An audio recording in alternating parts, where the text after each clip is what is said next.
you properly love boots, don't you? Honestly, I could take my trousers off now, right, and just sit here in my pants, yeah, and just look at them, and just sit here for 10 hours. And I wouldn't think that was weird at all, Steve. The picture that you sent me of you in the England kit. Yeah. Wow. Yeah. Do you know whose tongue went to the side all the time? Go on. Sol Campbell. Did you pull him up on it? How can you pull Sol up? I'm 16. Sol, sort your boots out here. You're clipping into the channel, son. I remember looking down, thinking, these are sexy.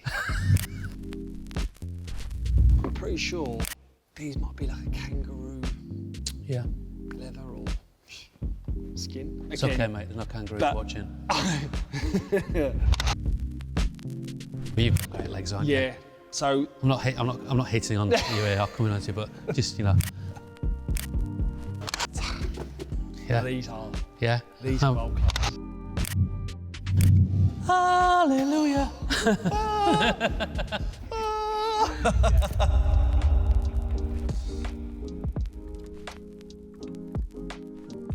What would you be listening to, Steve, if you were in the changing rooms now? Oh, to be fair, a bit of everything, really. Of everything? Come on, yeah, but well, I mean, back then, really, dressing room, when I was doing it, it would have been probably your sort of garage and house. Oh, yeah. And then a bit of R&B. But okay. Yeah. Yeah, we had a few good DJs in the dressing room. Yeah? Oh, this is brilliant. Oh, yeah. You are probably the most excited out of anybody that I have done the boot room with. And I mean, I get excited. So I share your excitement, but it's really nice to see. So someone cares about it as much as I do. The mad thing is, honestly, I loved my boots. Yeah. Honestly, when you said about coming on and firing all the boots over to you and stuff, I took a lot of pride in my boots, as you probably could tell. Yeah.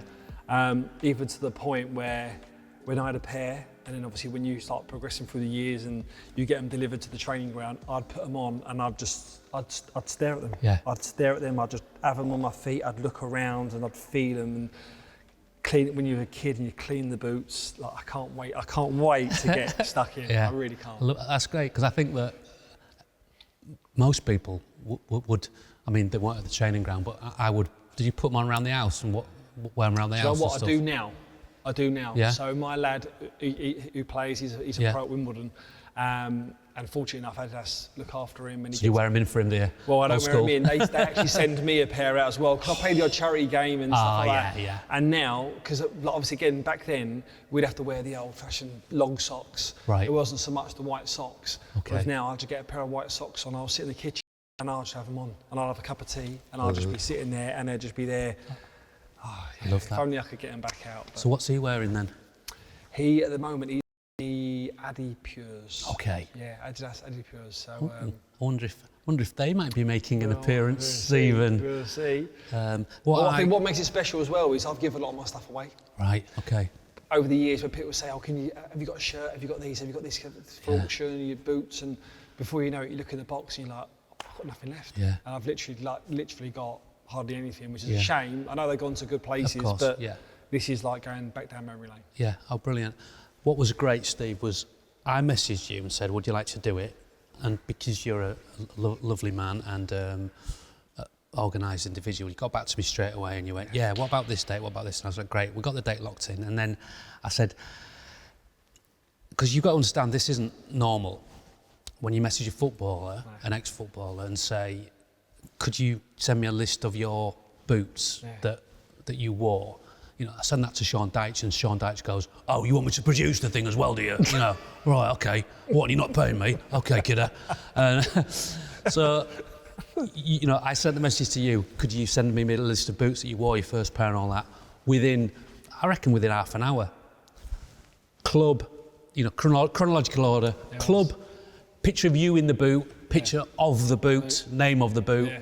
Because and the year. Yeah, and the year, and it was like, absolute job done. I have spent probably 2 full days scouring the internet for Ali McCoist's boots because because I couldn't get hold of him to tell me what he was wearing, and then turns up and he's absolutely smashed it out of the park. I didn't realise you played for Inter Milan. That was exactly our kit, to be fair. Yeah. This was my old Sunday League team, Colliers Wood United. I was around about 9-10 when I signed for these. Yeah. I mean, again, I'm not sure whether they're the right model. They might not be, but the picture that you sent me of you in the England kit, in these, wow. Yeah. I think it's always one of them ones where your mum made me go outside, because it was the Italian 90 kit, the England kit. Yes, that's right, So it was around that time, and I think she was always one of the ones where, have a picture, because you never know down the line if you play for England or not, and it could come back and it could be one for the photo album. But these are just, look, they don't make these no more. No, they don't. They literally don't. And the mad thing is, so you can imagine I'm 9 or 10, and a lot of my mates had Pumas, Adidas, Mizuno. No one really wore Hummel. I think I was actually the only one. And I remember saying to my dad, why I've got a pair of Hummels? Oh, right. And because it wasn't a case of like, I want a pair of these. Okay. He was the one, and I remember having the tongues up as well. I never had my tongues down.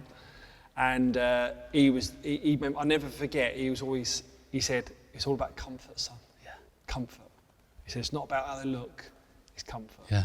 And from an early age, I remember, from 10 years old probably, dubbing, cleaning the boots, shine after, always the night before, pegging the tongues down, things like that, making sure they was in like pristine condition for match day, newspaper inside, and these were just class. Yeah. These were just such a lovely boot. And when I say comfy, they were just so comfy. You see boots now that are just so light, or like a bit plastic or whatever, but these were just a dream. As soon as you put your foot into them, I remember I remember playing against players, and they're like, even at 10 years old, they're looking at me going, like, who's this kid with a pair of Hummels? But then obviously, I'm doing a bit in the game. Yeah. Smashed them up in the air, and they land, and they go, this is what the Hummels do, son. Classic. But we had a good team as well, Colliers Wood. That was going to be the start of my Arsenal journey. Right. Because that was my old Sunday League team, and then back then it was School of Excellence, it was no academies. So when you got picked up by a team, a club, i.e. Arsenal, which was mine, you'd only go for them and train with them in the holidays. Right, okay. So you'd still play for your Sunday League team, they'd send a scout out and keep tabs on and see how the team are doing. But we played a five-a-side tournament in Hampton Court, and then there was an Arsenal scout there, Tony Gibbs was his name, never forget him, remember him all the way through, impeccable. Yeah. Coat, shirt, tie, the Arsenal, everything was all done properly. And he picked up the whole team, under 9s, under 10s. Wow. And we basically, Colliers Wood, represented Arsenal against other teams for about a season and a half. Really? Everyone. Wow. So it was me, Leon Britton in centre mid, Alexis Nicholas that played as well. And then over time, there's obviously a big commitment on our families. One or two just started drifting away. Yeah. But there was 2 or 3 that stayed on and ventured in then into the academy life at Arsenal. But this is where I fell in love with football. Yeah. Like these boots. Going in the back garden with my brother, him smashing the ball at me and being in goal, and then getting a little bit older and a bit bigger, and then sort of giving it back to him. But being in the garden relentlessly every night. Yeah. Mum would shout out the window at dinner. It'd be cold by the time I got in. I was in the garden until it was dark. And you don't see a lot of kids do it no more, which is a shame. It is. So, right, pop those away then, Steve, if you wouldn't mind. Great start, by the way. Thank you very much. Great start. Right, schoolboy, year 92, Valsport Green Stars. Now then. Now these were now then. Words. And I've still got the original box. Yeah. I've got to get this box out as well. Set the box out, Hallelujah. Yeah, it is. I should get a green light. Oh, this boot here. That's it. Go on, then we can do it properly. That's it. This boot, right, I think was the next step where I knew I was a good football player for my age and where I was. And when I put these on, and when you rocked up somewhere and someone see you have these as well, they was like, he's a player. Yeah. He's a player. Oh, look at these. Yeah. A lot of players had the normal Valsports, just with the white bit on the side. But I remember the white flappy tar. Look at them Fenners, look. And I remember these ones especially where I used to just get the sponge and really walk that bit down, get the pegs out the night before, literally just fold them over, and they'd just be sitting there. And I'd never put them back in a bag overnight. They'd just be sitting there in my bedroom, like the end of the bed, just waiting for football tomorrow morning. Yeah. They're just a beautiful thing, aren't they? They're a beautiful design. It's like the old-fashioned, the old school Lotto ones as well. Just like that era was a beautiful era for boots, wasn't it? But this was the stage where, and again, comfort. You know, it was all about the leather. They were so soft as well. Didn't feel like you had a football boot on. But this was when I was kind of flicking between still my Sunday League team and Arsenal as schoolboys, because it wasn't full time then. Because when you went full time, you then had to go. I say full time as a YT or even as a schoolboy, but you had to wear Nikes. So at that time, you could still wear your own boots. Okay. There's still a black boot policy, and probably the majority of boots around that time were black anyway, so it didn't matter. Yeah. But I just remember these and wearing these going. I remember one game actually I played for my borough, for Croydon, and it was a derby game against Sutton, two rivals next door to each other. And I remember getting out the car, and I remember having these on, and you can hear, walking across the car park. Yeah. And I remember they arrived first. We played at Sutton, and you don't look at the team, but you can hear him saying, because obviously I was playing for Arsenal, and I was only one in my borough that was playing at Arsenal, and you hear him saying, that's Steve Sidwell. Because there was no social media around then. You only knew someone when you first of all, if you see him or if they went to school. And they was like, I hear him saying, that's Steve Sidwell. And I remember someone else going, he's got them Valsport as well. And you sort of walking, you don't want to give it sort of Conor McGregor walks, but your shoulders are back. And you're thinking, like, this is game on. So, I mean, I never let it get to my head, but these are definitely the pair of boots that put me on the journey of I could do something special. Yeah, yeah. Where would you have got those from? I remember begging my dad to get these. Yeah. It was because again they was I think expensive back in the day, and coming from a family of scaffolders. Yeah. Everything was, you had to work for it. Yeah. So I can't remember the story of how he definitely would have made me earn them. Yeah. To have gone, if you score a couple of goals or if you win the league or, to earn them. And I remember coming home and I remember seeing them on the side. And I never asked obviously where he got them or obviously how much they cost because I was just a kid. But I remember sticking them straight on and going in the garden. And I can remember it now, just walking out the utility door, going out, getting a football, and just smashing the ball against the wall. Bang, bang, bang. I remember coming in. I remember him saying, "Any good?" And I went, "These are the nuts." Yeah. So were you at a stage then where you were kind of obsessed by the different boots on the market, or was it you just kind of there? Because this was a real. I might be wrong, but I think this is an era where kind of a golden period where you had like Kelme and Line 7 and Joma and all these. I don't know whether it was a knock-on effect of like La Liga or a Serie A, but there seemed to be a lot more quality brands that we hadn't heard of, coming into the market. I was definitely one for not being the same as other kids. I could have easily had a pair of Puma Kings or a really old Nike Tiempo or a Nike boot. I remember, because I've got an older brother as well, I remember watching, obviously, Saturday mornings, Italia football, and these... Soccer, of course. Yeah, in time. But these were of the Lottos and these were on point every weekend. And I remember seeing them for the first time going, oh, they look lovely. And I think it might have been Simeone or Simone or someone like that, having them on, and in Serie A, and I was like, To be fair, I wasn't a flared player, but I remember looking at him going, I need to have them boots. Yeah. And then I don't remember saying to my dad as such, oh, can I get them, can you get me these? He must have just sort of noticed it, spoke to my older brother, and then, yeah, when he got these were like, this is the transition of still enjoying football, but you're going to now a little serious stage where it's going to start probably shaping who you are and what direction you're going to go in. Yeah, I love that element of being recognised by your peers, though, and them knowing. Yeah. That must have been fantastic. Yeah, I mean, word spread around. I mean, I was the only player at Arsenal in my borough and county in Surrey in my age group. Oh.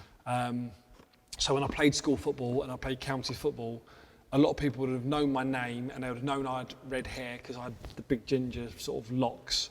But none of them would have ever really seen me play. And then, yeah, when you walk across the car park and you can hear people sort of go, oh, that's him. Yeah. So the first time I had that, and when I remember, but I never forget because they mentioned the boots as well. Because again, not many people had these.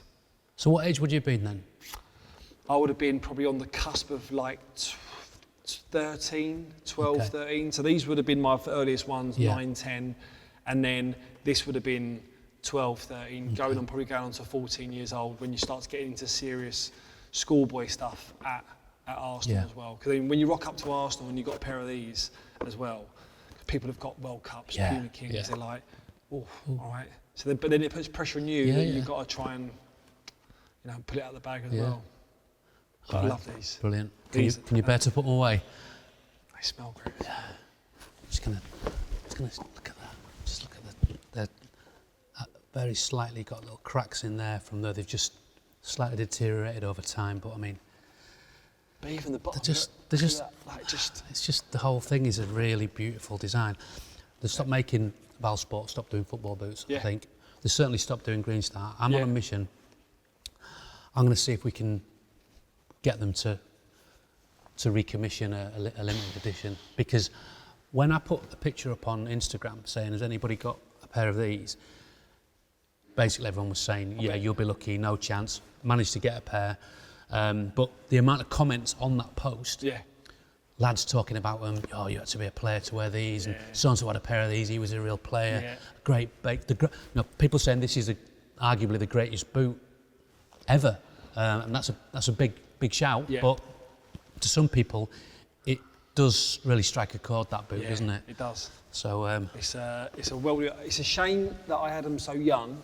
I'd love to have played with these when I was. Yeah. If I was still playing now. Yeah. And I wasn't attached to a brand, and I could get a boot, I would probably these would be up there as with a choice of what to get. Well, maybe we can approach Valsport and make it happen, mate. I'd be interested in following that. Okay. Seriously. Can I keep these? No. Look at the box though as well. This is the box. I never forget the box. I remember it. I remember opening them up and you just see him. You've done well there. You've done really, really well. Thank you, mate. That is that's a childhood memory. That is. Yeah.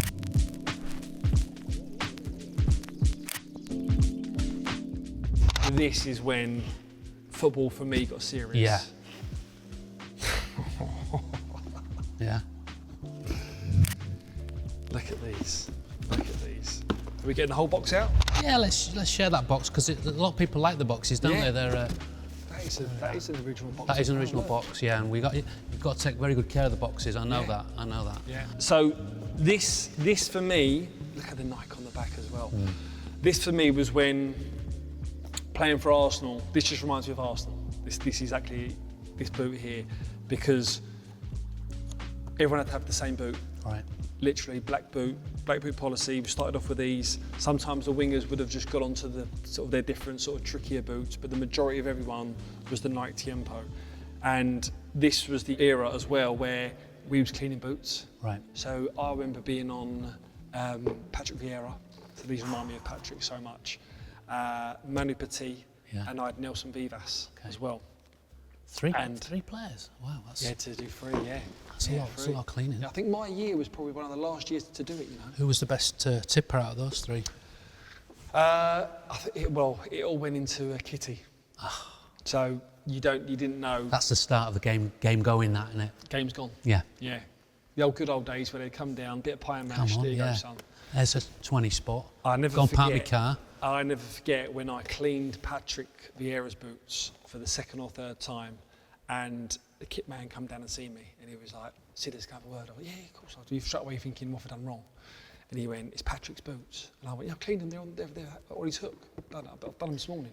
He went, "Yeah, no, it's all good." He goes, "They're out training." He said, "He's just said next time you clean them, don't fucking clean them in the bath." He said, "Cause they're soaking wet."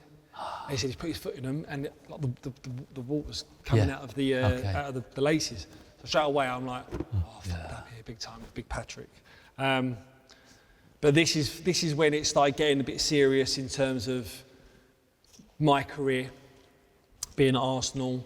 I remember Ian Wright's boots as well. Wright, he had a pair of boots when he'd done the record at Arsenal. Yeah. And I remember it was before my time when I was full-time at Arsenal, but I remember going in as like a schoolboy. And I remember seeing his boots on the pegs. Because all you'd see is just like, obviously when they're on the pegs, they're that way round, aren't they? Just like that. And I remember picking them up. And he'd just done the record as well. And it had just done it as well on the back of the all stitched in. Class. And so all of our team, we all had the same boots. But this is the one that I remember mostly cleaning my own boots.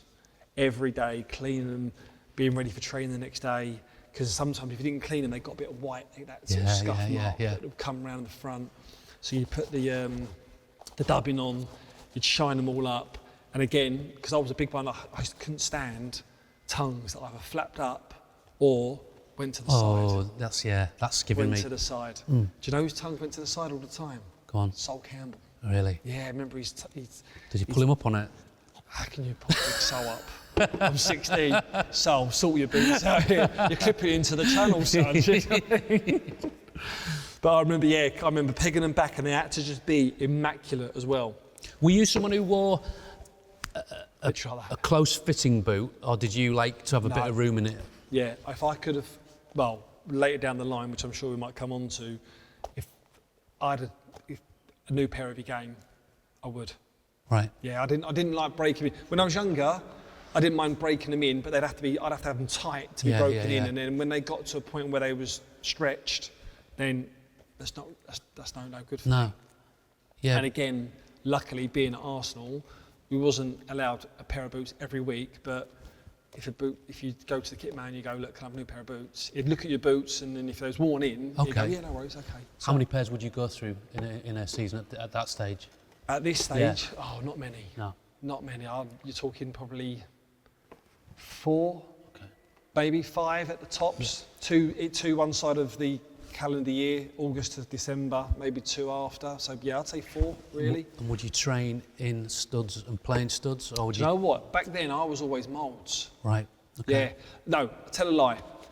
I was studs at this age, and we'd have the metal studs. Yeah. So Vic Akers, he'd go, "Here boys," and we'd take all these little plastic ones out, and he'd give us the sharp metal ones. And straight away you feel hard, double hard. Yeah. But we'd rock up, and I'll never forget, you'd rock up at places, and again, our youth team was it is the best youth team Arsenal's ever had.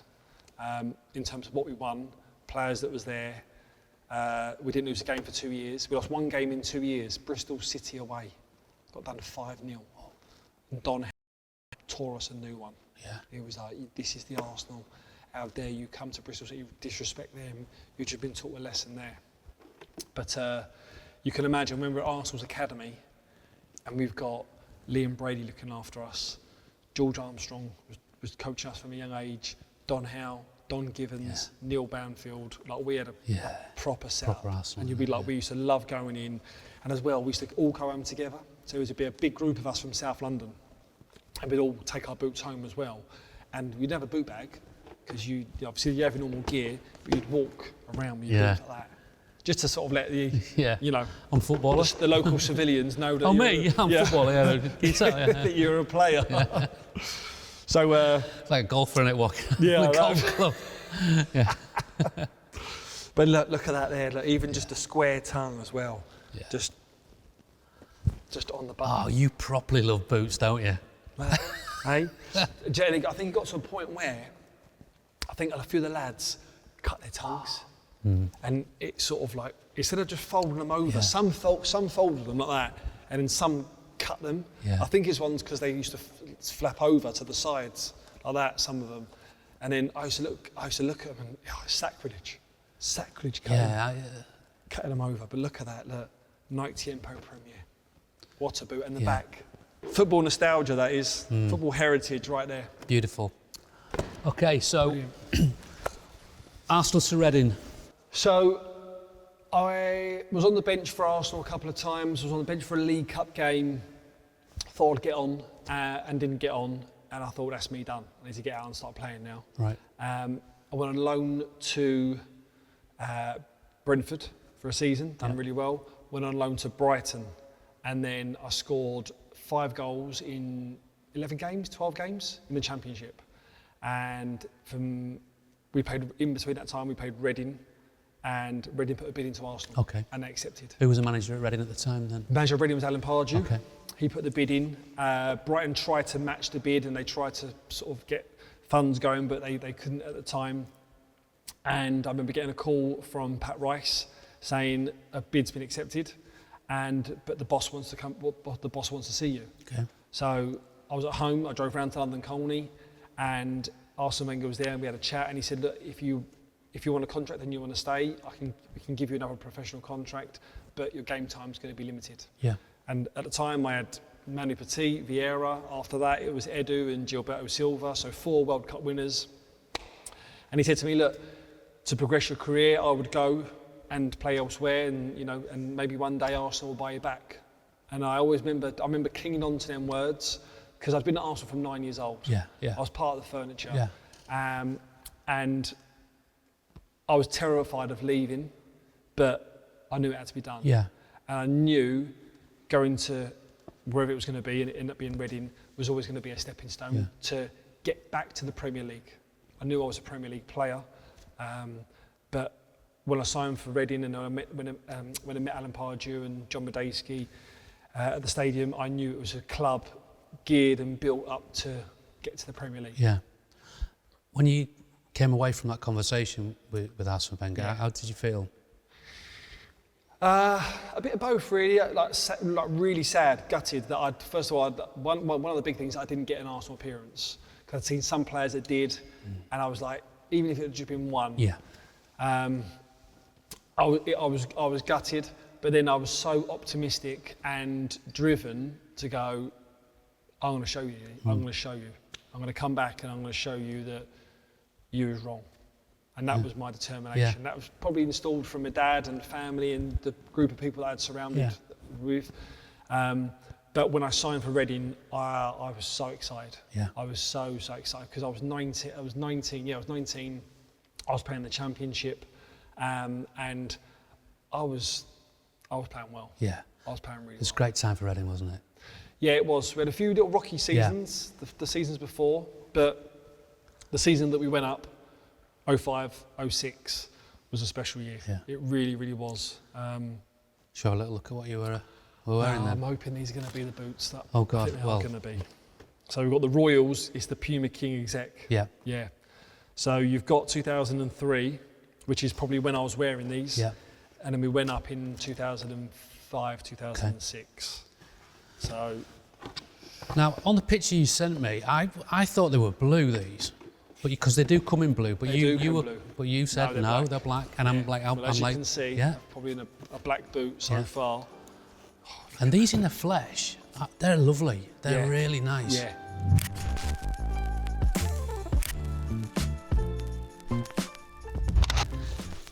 So, when I first went to Reading, I was still wearing Nike, and then the club got sponsored by Puma, and then they approached me to go, look, would you try out a few Pumas? And I didn't like the old-fashioned Puma Kings. Oh, okay. I never wore the old-fashioned Puma Kings, never really sort of liked to them, never warmed to them. But when they showed me these, and again, like, it just felt soft. Oh, they're beautiful. As I say, that I've seen the synthetic version of these. David Bentley, he brought some in. But these are, often you see a boot that's an alternative to something like the King, and it's just it's a bit of a derivative of it that doesn't quite work. Whereas this, I feel, it's its own boot. Yeah.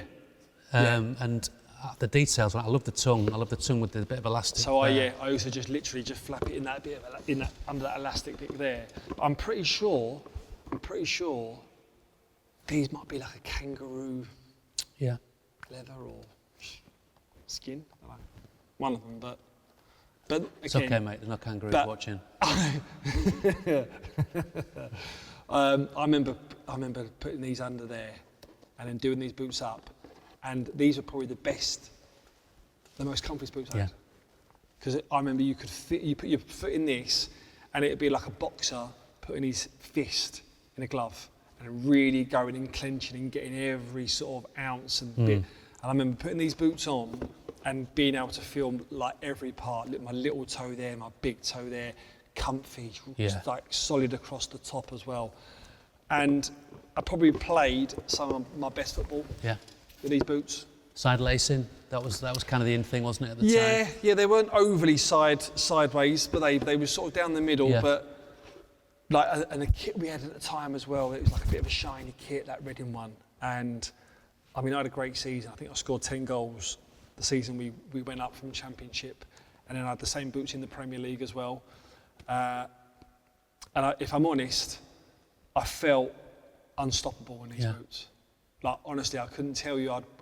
Even when I was at Reading, first season in the Premier League, where we was coming up against Chelsea, United, Liverpool, I felt as though I'd look across and I'd respect everyone. I remember looking across the first time and seeing Lampsey and JT, and then whether it be Steven Gerrard or, you know, I remember looking across going, let's have it, let's go. Like, I've got no worries about going into battle today with you guys. And these were definitely, I mean, I was 24 and I felt my fittest, my strongest. Anything that I was doing was coming off, left foot, right foot, and probably one of the most enjoyable parts in my career. What do you put that consistency down to? I think the big thing was the team, the squad. None of us played in the Premier League before, the team that got promoted. It was all relatively young. None of us really had kids. So we socialised a lot out of football, which for me, and I've always said it, for me you get 9, 10, 11, 12 more points from having that real tight-knit bond than when it's a bit disjointed. And the manager, Steve Coppell, was superb. He was brilliant. Cops, he knew he was a manager. Kev Dillon and Wally Downs, they'd done the coaching. Steve Coppell come alive, match day, 2 o'clock in the dressing room, and he'd walk out. And if I come off a game playing under par, I'd apologise to him. That's how bad you felt. You say, sorry, Gaffer. How often do you apologise to him? Not very often. Yeah, I love that. Not very often. In that period, not very often. Yeah. And then the year that I was performing in these was the year that I got in the Team of the Year, PFA Team of the Year. I got voted, I think, the best player outside the Premier League. Then got into the Premier League and had a worldy season, and then went on to sign for Chelsea. Yeah, amazing. It was a dream come true. Amazing. Who else was in that Reading team in the midfield with you? So a lot of people forget this. So we went up with 106 points, still the record now. And we spent, I want to say we spent about 1.2 million quid. That's all we spent in the Premier League season. Wow. Now, we had funds because we had Sir John Medeski, we had, we had a bit of backing. But Steve Coppell was like, you lot have got us here. I want to give you a chance. And we had Marcus Halleman in goal. We had Graham Murty right back, Licky Shorey left back, Sonko, Ingemarson, myself, James Harper, Stephen Hunt or Bobby Convey on the left, Glenn Little on the right, Kitson, Doyle, Leroy Lita, Shane Long up top. I mean, it was like... It's a good team, that, and a lot of people forget our first season in the Prem, we finished 7th or 8th. We finished 8th. Yeah, wow. From a team that just got promoted, 1 point off of Europe, which is incredible. All good players, aren't they? Yeah, all just good. The right type of solid players as well. Yeah. Right, Mertz knew his role. Glenn Little knew his role. Like, we was just a team that used to get the ball out wide, get into midfield, into the front man, out wide to the winger, in the box, crosses. Yeah. Set pieces we was quite alive on as well. So it all just kind of worked. But 4 years at Reading, that was some of the best years of my life. So when did you first find out that Chelsea were interested? So I kind of left Reading in a bit of a different scenario where I thought they was going to offer me a contract. They stalled the season that we went up, and I was shocked because I'd had a good season. And I remember saying to my agent, I'm going to see this year out. Never played in the Premier League before. And he was like, do you think that's a good big call? I said, I'm going to ride this out. I'm going to teach it. Again, it was kind of rolling back to Arsenal, that sort of I'll show you. And then every week, whoever we played against, that team, whether the manager or someone from that club would make contact. And Peter Kenyon called my agent, and I remember coming out of Reading's training ground into my car, and my agent called me and said, "Are you sitting down?" And I was like, "Yeah." And he said, "Peter Kenyon's just called, Chelsea want to sign you." And I was like, phew. So I said, "Can I speak to Jose?" And he was like, "All right." So he called, got a phone call back. "Jose's going to call you in half an hour." So I'm on the way home. I remember getting home, it's a summer's day, it's like March time. I remember getting home and I am sweating. Yeah. Jumpers off, I'm pacing up and down the living room. My living room was only probably the size of this. The carpet's worn out, t-shirts off, palms are sweaty. I'm like, all of a sudden, the phone goes. "Hello. Sid, Jose Mourinho." Like, even now, it just sends shivers. The first thing he said, "What do you want from football?" And I was like, "What do you mean?" He said, What do you want to get out? What do you want to get from football? What do you want to get out of it?" I said, "Have a good career, look after my family, win medals, and be financially secure." And he said, "Simple, sign for Chelsea." And I was like, "What do you mean?" He said, "Well, if you do well and you play, you'll have all of that." He said, "If you don't play, you get paid up, and then you still become financially good." So I said, "Where do I sign?" So that night we went to his house. Right. We went to his house, had a meeting, and he was brilliant. He was just so good. It was all a bit of a secret operation, and we had to go there in sort of secret, and there was security there. We got out the car and straight down this mews into his house. The front door was already open, straight into the living room, sitting there. Me, my wife and my agent, and we're just sitting there. 5 minutes go by, 10, 15 minutes go by.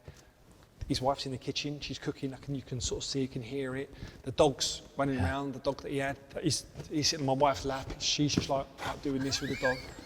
I'm like, "What do we do? Do you go and say that we're here?" Yeah. And all of a sudden you can just see it's like an open staircase. He just comes down the stairs. A pair of jeans, t-shirt, slippers. Nice. And you can hear him say, "What? He's here already?" He come in, that'll chestnut. really sorry. He goes, "Oh, God, I didn't know you was here, sorry." He come in, and then we had a great chat. But then signing was a dream come true. Yeah. It really was. Pop them out, let's have a little look. Yeah. Yeah? Yeah. Look at them.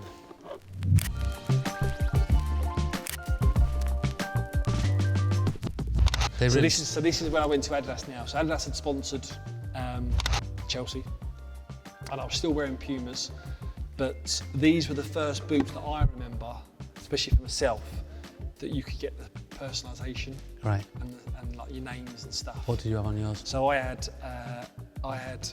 my son's name.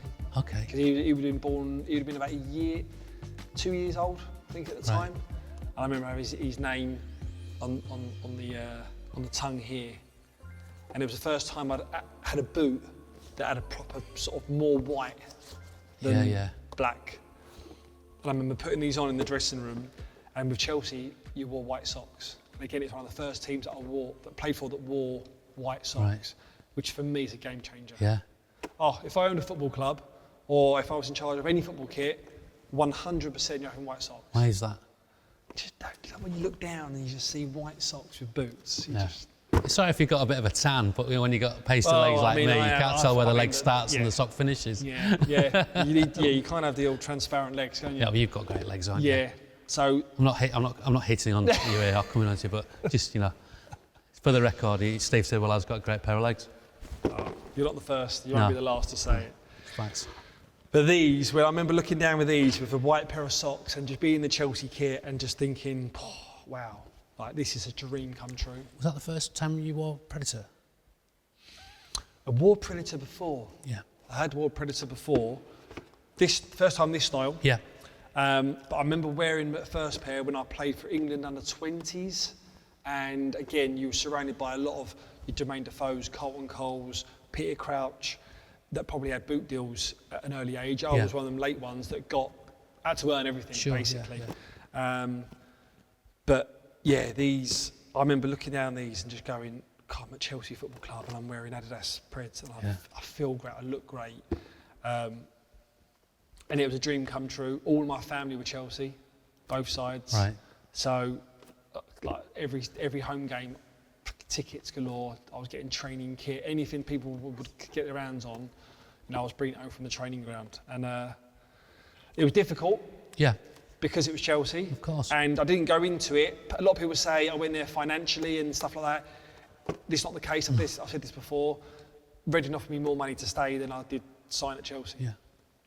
But my motto was, I'd rather do something and fail than not do it at all. Yeah. I'd rather look back, and I've got 4 kids now, lucky they're all old and healthy. And I said to them, I could have played for Chelsea. Yeah. And they go, why didn't you?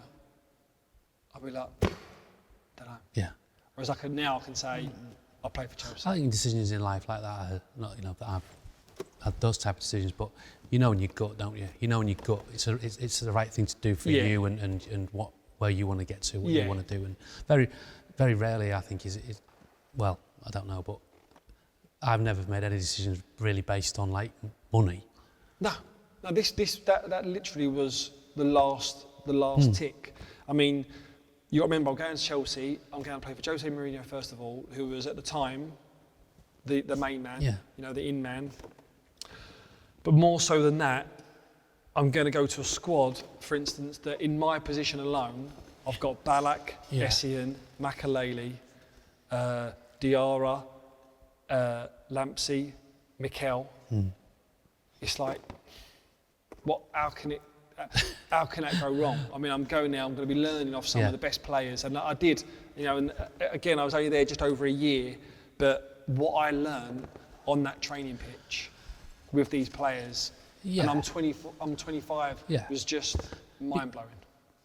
Because there'd be some players who go, well, I'm not going to play, so I'm not going, But I suppose it's like, well, I'm going to do everything I can to play, but if I don't play, like you say, you're still in and around this talent every day with one of the best managers in the world. Yeah, and that literally is what it was every single day. I mean, my game time was limited. I ended up playing about 25, 26 games, but honestly, every day, like even silly things like John Obi Mikel would, in the circle or when he's in tight areas, if someone come close, it'd just flick the ball up. I'd never done that before. I'd try and pass it and then it'll get cut out and go out for a throw-in. Whereas I'm 25, I'm thinking, just lift it. You know what I mean? Watching Lamptey, I can't tell how hard Frank Lampard trained, day in, day out. And I thought I trained hard, but then you look at him and you go, like the way that John Terry was in the changing room, the way Didier Drogba was. Leaders, men. I see some of the speeches that they give and big game players, and winners ultimately. And I think that's what I come away with most by going, if you want to get to that top level, and it took me a good couple of months to get to the level of training and being around that level, but going, this is elite level here. And you talked about how important the social aspect was at Reading. Was there a good social side at Chelsea? Yeah, again, we was all quite relatively young, mid-20s. Chelsea at the time were winning FA Cups and back-to-back Premier Leagues. So they was riding the wave a little bit. So Kings Road was a good night out. So I've got these as well. Yeah. Just on the off chance for you, in case you remember playing. So I think you wore these at Chelsea as well. Yeah, I did, yeah. I remember a couple of games with these as well. It's mad, eh? I don't remember those. Yeah. So these were the ones as well where the tongue, if you look on the other ones, so I get them out quickly. Yeah. Let me just go through this quickly. I remember these ones where they changed. So the tongue was a little bit different. So the Adidas sign got moved over to the side. Right. And then you could have you could have your names and stitching down here, like that. But it's so mad that where boots throw you back to. Straight away, I've got these out, and I remember a FA Cup game against Leicester at home. Yeah. That I remember playing in these. Yeah. And this one here would be, I remember, Hull away in the League Cup where I scored my first Chelsea goal. Yeah. Which is brilliant. And do you know another good stat? I've got a 100% record in the Champions League. Have you? Played 1-1-1. There you go, mate. So, yeah. But again, this was the start of my journey with Adidas as well, and I loved Adidas. I loved all the boots before, always comfy, but this was my start with wearing Adidas. So they tried to get me in different boots, like Adipures and different types, and I was like, no, I'm a Preds kind of player. Yeah. But lovely, and the tongue as well. Yeah. I mean, I did go for a stage where you go for the long. Yeah. Where you kind of really wrap them down. I missed. Do you know what I done? I missed the era of France '98. Right. You know, do you remember the ones where the Becks, where you the tongue really rolled down? Well, Jimmy was on, and he was saying, Jimmy loves Zidane. So what Jimmy said, rather than having like that, he used to have it like that, and then he can't do it on this one. But it was he used to pull the tongue right up like that. That was it. Pegged up. Did it like that. Yeah. And I wasn't aware of that, and it's like, okay. So that was obviously a thing, and I used to love it. I used to try and get the tongue down as far as I can over the laces, and the only thing is, they wouldn't last long.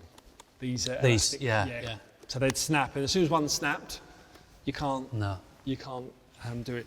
But again, I think this was the point where I started wearing probably, because again, these were kind of moulded to your feet. They take all your dimensions. So I think my left foot is a 9 1/4, and my right foot is a 9 3/4. Right. Okay. So as soon as you had them on and they'd send them out to you, they were just like slip on. Yeah. It really, really was. Did you wear blades? Yeah. Yeah. Yeah. Yeah. I think that was probably the first era where the Pumas, the mould Pumas at Reading, they had a kind of a blade stud. Okay. But yeah, I preferred playing in moulds than studs. Yeah. This next pair, I hadn't seen these.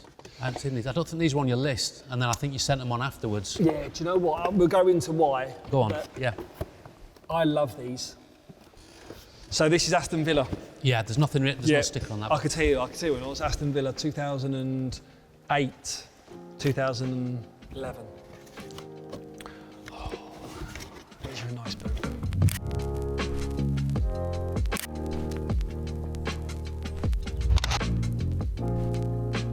Yeah, it's a lovely boot, isn't it? These, and do you know what? These are a nice boot. Oh yeah, look at these. These were a lovely, lovely boot. Yeah. And again, I think it was the first time I kind of ventured into a different colour.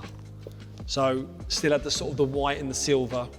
The tongue overlapped the laces, so there wasn't much of a difference. But I remember having my second son as well, and had his name. So I had 2 names on the tongues. And they kind of went with the Villa kit. Well, that's what I'm saying. They're very complimentary, aren't they? Yeah. Yeah, they kind of went for the Villa kit. I didn't put these on at the start because I look back, even though I get such satisfaction with these boots, I look back at my time with Villa and it's really difficult. Yeah. It's difficult because I'd left Chelsea and Aston Villa were building something really good. Randy Lerner had bought the club, Martin O'Neill was manager, and they was building a real young, hungry side to challenge top 4 Champions League. And for whatever reason, it just didn't work out for me. And it was such the right club. Yeah. It was the stepping stone that was right to come from Chelsea. And we was going for top 4. We was just missing out on going into Europe, but I was just getting an injury here, a niggle there. If I'm honest, me and Martin O'Neill probably didn't see eye to eye. We didn't have a great relationship. which was a shame because someone I looked at and thought I'd love to play for him. How hard is it? Because that's probably, well, I'm assuming that's probably the first time you'd maybe come not up against the manager, but where you maybe didn't see eye to eye. But how much do you then go, you know what, I'm gonna try and create a relationship, or is it almost like that's not going to happen? Yeah, I think it got to a point where it was kind of unrepairable. Like the times that we were seeing each other, first of all in his office, like you could hear us down the corridor. And again, I look back and I'm like, it really wasn't me. No. I mean, that's not makeup, that's not who I am. And I was so desperate to impress him and to play, you know. And it weren't a case of I'm on the bench because you had James Milner that was doing brilliant, Gareth Barry was there, Stilian Petrov, we had really, really good players, and they was playing better than me. And I deserved not to be starting. There was times where I was playing well. I had some issues off the pitch with my second son who was ill with meningitis, so we was down in London a lot in hospital. And it was just one club that I look back at and I really regret never signing, because I love the club. And I love going, even now when I work there in TV, I love going back to Villa Park, and the people there were great, but the training ground was incredible, but it just never worked out. For whatever reason, it was just always stop, start, broken relationships, and I found out a lot about myself as well, probably as who I am, and I probably got a little bit lost. And took my eye off the ball a little bit as well, and I needed a sort of a get out, which would have come down at Fulham at the next club. But I think that's why I don't really talk about Villa a lot, because I've got great memories there, and I love the dressing room.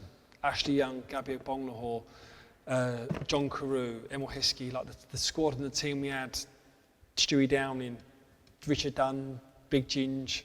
You know, everyone was just, I loved it. I loved going into work every day, but it was hard to go into work every day. Yeah. It really was. But a great football club. I love what you're doing now. I love going back. But these boots, to be fair, even though it's a blast from the past, I'll always smile about these boots because I look down, and again, I'll be one where I put my boots on, and you can get, I think football can cover up a lot of scars. Do you know what I mean? People go into work every day, whatever work they've got, and footballers do it. You know, they can go in, they've got problems at home or whatever. They can go in, and as soon as you put a pair of boots on, they're gone. Yeah. They're gone. Yeah. And that's what these boots done for me. Yeah. Would you say that's the toughest part of your career? 100%. Yeah. On and off the pitch. Yeah. It was challenging. Thankfully my son made it through and it was all fine, but I was living away in Birmingham on my own for a bit, and that was tough, being the first time to live away. It was just a challenge going every day to try and prove people, you know, that I just didn't really get the chance, and I myself didn't really live up to where I should have been.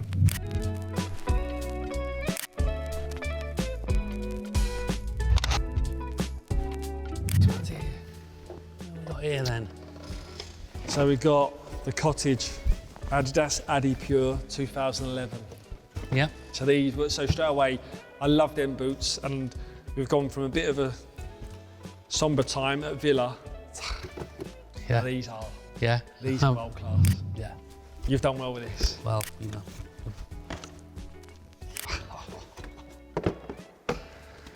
I can't tell you how much I love this boot. Yeah.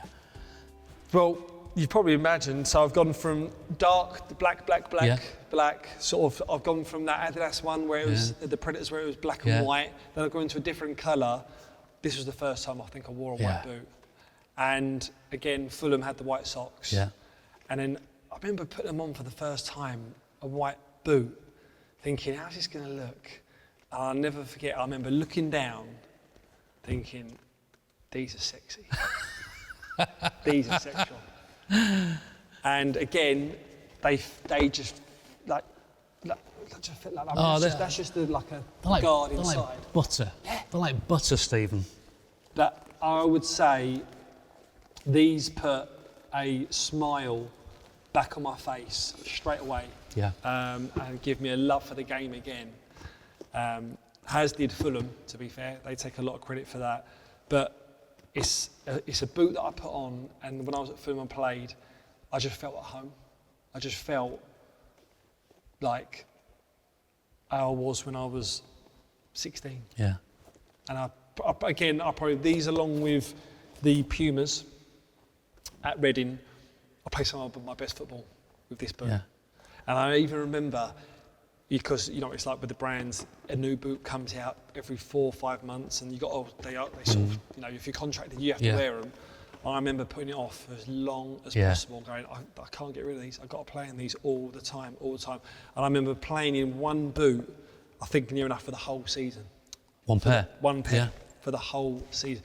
I used to have a training boot and a match boot. So I would have one pair away for training that I'd train in Monday to Friday, and then one match pair that I'd just play games in. And I remember the match pair I had, they lasted me the season. Yeah, wow. Scored a great goal for Fulham in these, scored a couple of good goals for Fulham in these. I think my first one was against Pepe Reina, volley against Liverpool at home. But again, I felt when I had these on, it felt like it'd give me I felt faster. Yeah. Don't know, white boots. No, that's what Robbie Fowler said. Was Robbie Fowler said when he went to Australia, he wore white boots and he shaved his legs. Because I think it'll make him go faster. Well, I haven't got to shave my legs. I'm like a dolphin as he is. I'm like an otter.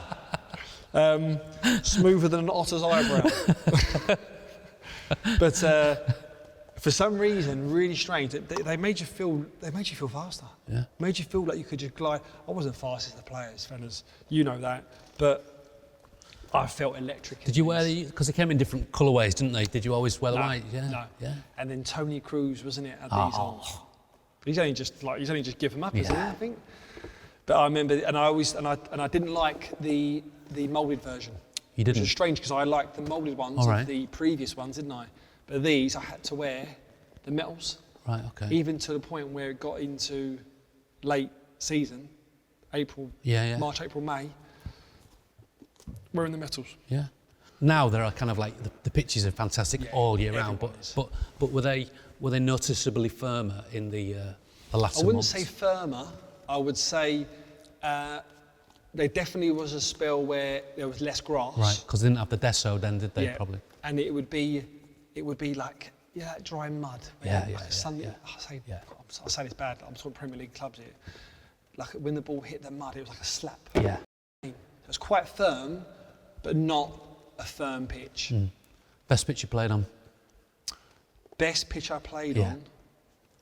Not ground here, I'm talking about pitch. Pitch? Well, Highbury was one of the best. Best ever. Unbelievable, wasn't it? Well, I mean, the Real Madrid signed the groundsman. Yeah. Is it Paul Burgess? Is it called? 45 Paul million Burgess, quid. is it? Is that his name? I don't know, but he went, this is a long time, this is like 20 odd years ago. Groundsman's gone to Real Madrid before any of the players. So Highbury was a carpet, and everyone said that. Villa Park was incredible. Villa Park was a carpet. Yeah. And they just put a little bit of drizzle on top.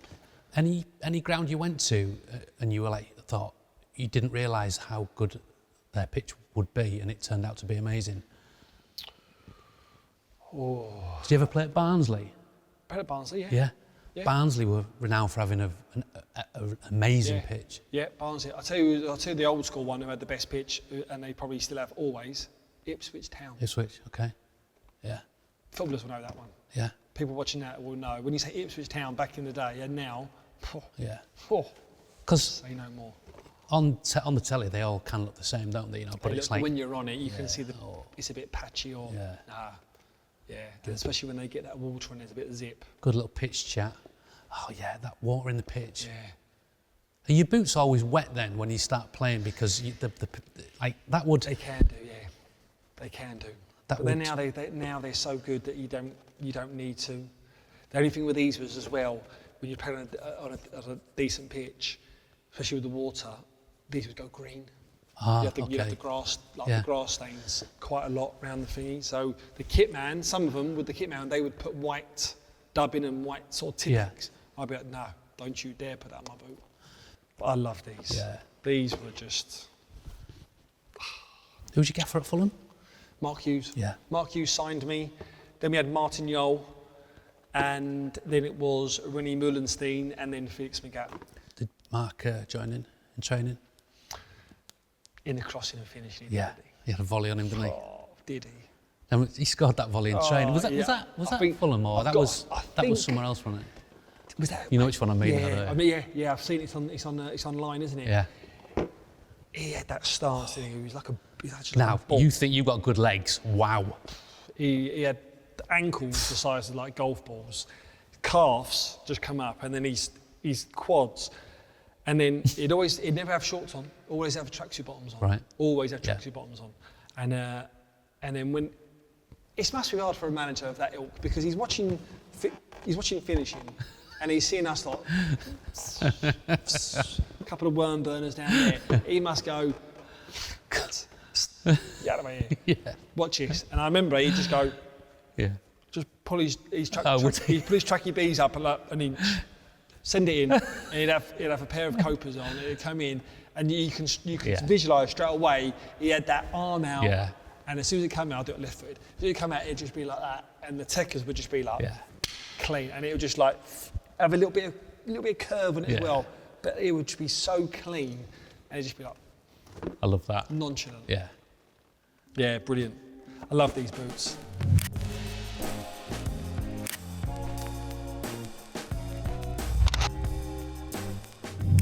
So I forgot to get the Brighton box for you, which is it's quite similar to the Reading box. Sorry. But hopefully it'll turn up soon. How soon? Don't know, any chance? Oh, thanks, mate. Great, thank you. Thank you so much. So here it is. It's a Brighton box. It's a Brighton box. There you go, mate. Look at that. Yeah. Now these are, I don't think they're the exact ones, but they are close, I think. The same model, but they might be... Oh, okay, yeah. I get what you're saying. I think these are the laceless. White boots. Yeah. So when you get older, you feel like you need to just, as the years get older, you feel you've got to just whip white boots. Well, I mean, you're having did you ever try a laceless boot? So no, I didn't. I couldn't do. Listen, I'm football heritage. I'm nostalgia. I can't have a pair of boots that's not got laces on. No. It's not right. No. And then even these ankle boots. I mean, I had the ones just the normal boot. Normal boot, yeah. With the lace, but very very similar, and bring back a lot of memories actually. Yeah. A lot of memories because. Brighton, I went on loan to Brighton, didn't I, when I was 18, 19. And then the chance to go back when I was in the Championship was a dream, really, to get back playing. I went to Stoke and was in and out of the team. But to go back and get this football club in the Premier League the first time in their history was just so special. It's amazing how they've kicked on as well, isn't it? It's good. There's just got good people down there.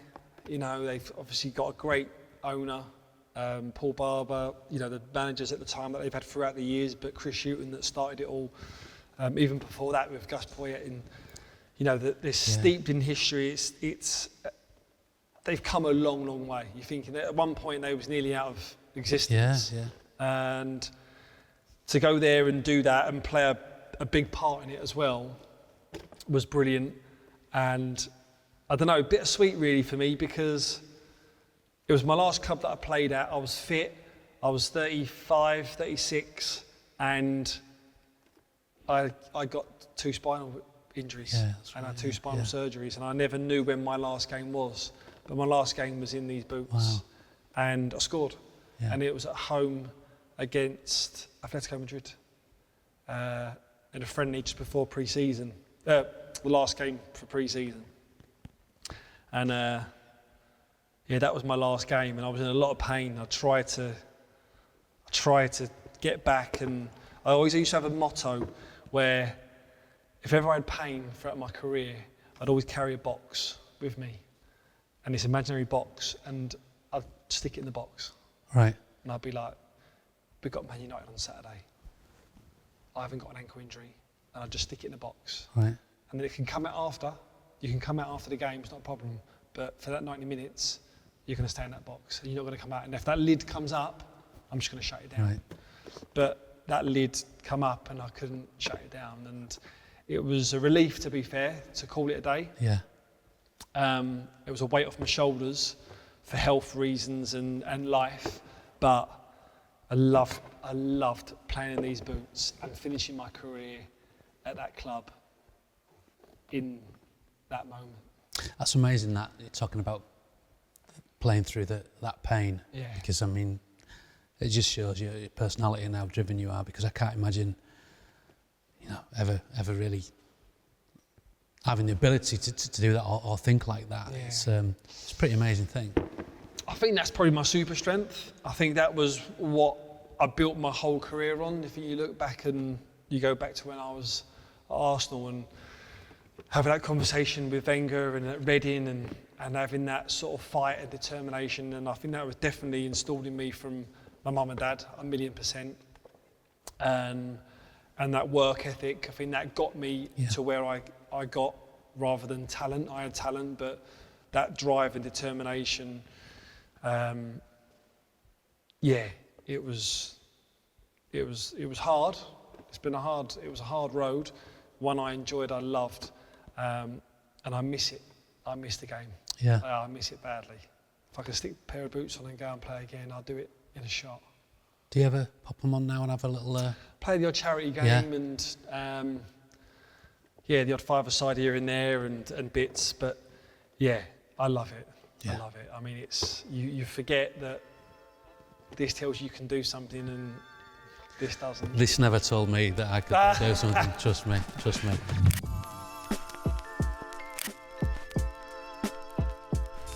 Do you enjoy that, mate? I've loved it. Yeah, thank you so much. That is memory lane just there. Oh, loved it. Yeah. Now, you thought your career was over, Steve Sidwell, but today I'm going to give you the opportunity to play one last game for a club of your choosing, one of your former clubs. All contracts are on the table, so you can sign for whichever one you want, and you can wear the pair of boots that you want. But what we're going to do is we're going to throw it forward a little bit, so I'm going to get you to pick a pair of boots from the current crop. Right. So, which club will it be? Wow. Okay. Yeah. I will go back to Fulham. Well, that's unbelievable, that, because if you pick that, actually, and what boots would you? I would stay with Adidas. Yeah. And I would go for the white Predators. Okay. Pop that box open there, and let's see what's inside.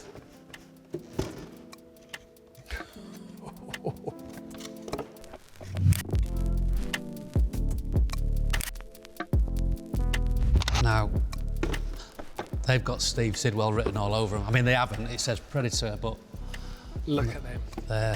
They're a bit of you. They are. How nice are they? Yeah. See, I could literally, these boots, honestly, I could take my trousers off now, right, and just sit here in my pants, yeah, with a pair of white socks, and put these on and just look. Yeah. And just look at them, and just sit here for 10 hours. And I wouldn't think that was weird at all, Steve. How nice are they? They're beautiful, aren't they? But again, it's the white boot theme, Fulham, white socks. And I chose Fulham because I played some of my best football there and my enjoyable time there. But also it was because I shared it with my family. Right. So I had all the kids there. We had a box. Every game, I'd come out onto the pitch after. The kids would run down the stands. I'd get them onto the pitch. We'd have a little kickabout on the pitch. And back then, you think that's just the norm. And it's not until you finish and you look back at moments like that and you go, and the kids remember it as well when they speak about it. But look at that as well. Oh, that's so beautiful. They are a stunning boot, and I think I'd do them justice in the Fulham kit.